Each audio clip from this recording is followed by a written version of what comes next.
Okay, so how did you get into composing for like TV and movies, things like that? Oh, it was a long time ago.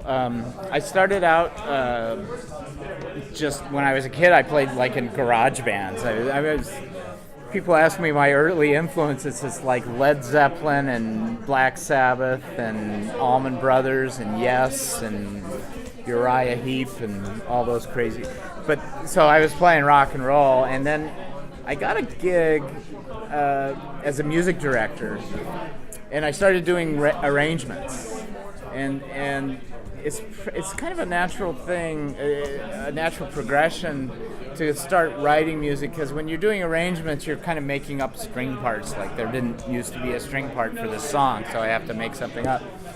And so yeah, I got a show my first TV show was called Foul-Ups, Bleeps and Blunders. It was a blooper show, right? Don Rickles and Steve Lawrence, and I was doing Spike Jones crazy, slide whistle music, and from there I just I started getting dramas, fortunately, and so I put away the kazoo and picked up the French horn instead. It was way better.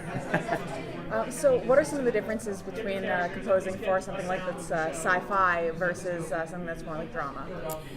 Well, I think, just by the nature, you can be, I think, a lot more bombastic.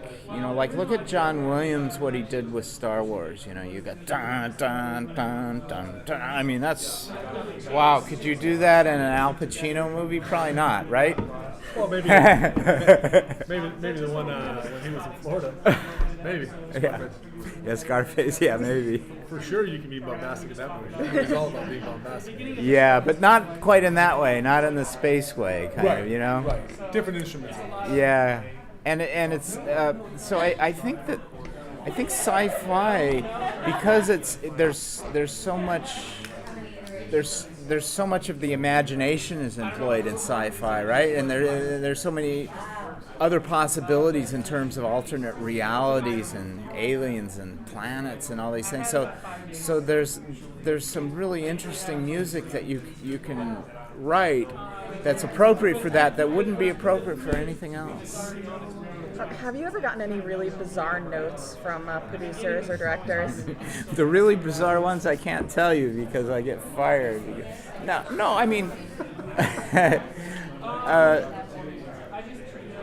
I think, I'm trying to think of any in particular.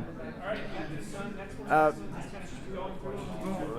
think more what happens with us is that, music means different things to different people, and some people really like a song, other people don't, and I've had notes where people are thinking, well, this is really too dark, and I'm like, wow, it doesn't seem dark to me at all, and I'll even go bounce it off of my wife or my kids, and does this seem dark to you, but so I think there's those kind of disagreements.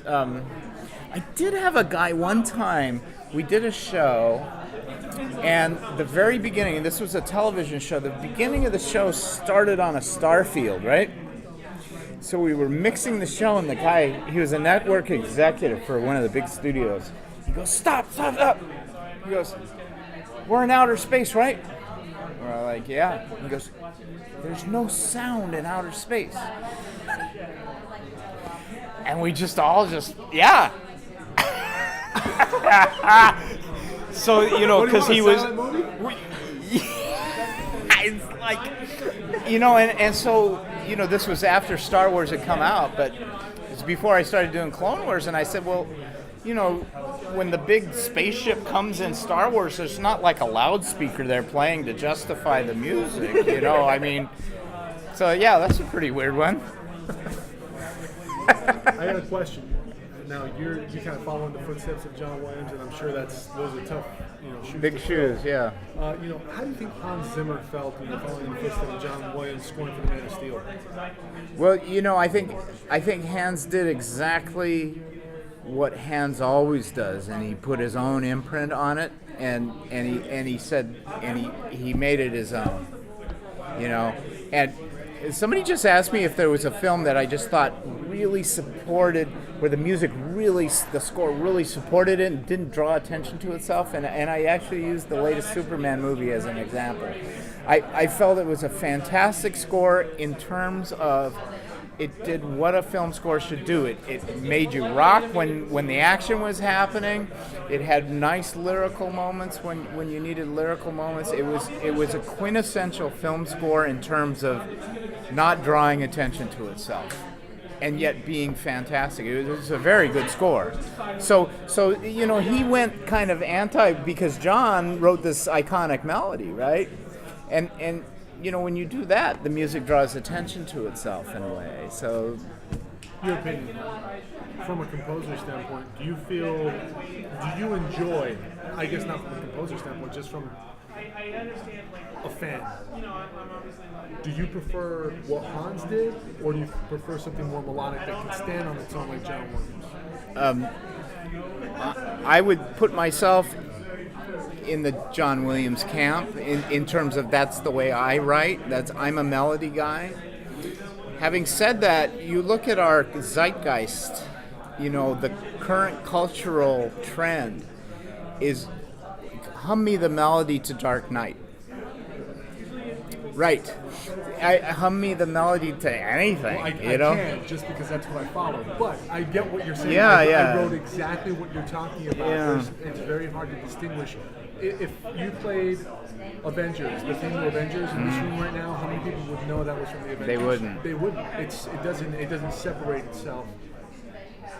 I would like to see the industry get back to it. I personally would as well. I think it's a problem, but I think it's more of a product of sound design. We were talking about that with Eisler. But It's more of a sound design kind of thing. Nowadays, I think. When Dwight Howard has his first night in Houston and they unveil him Superman, which theme do you think they're going to play? They're probably going to go with the John. I think so. Nobody knew what the hell they were doing if they played Hans's theme, would they? That's a great analogy. Yeah.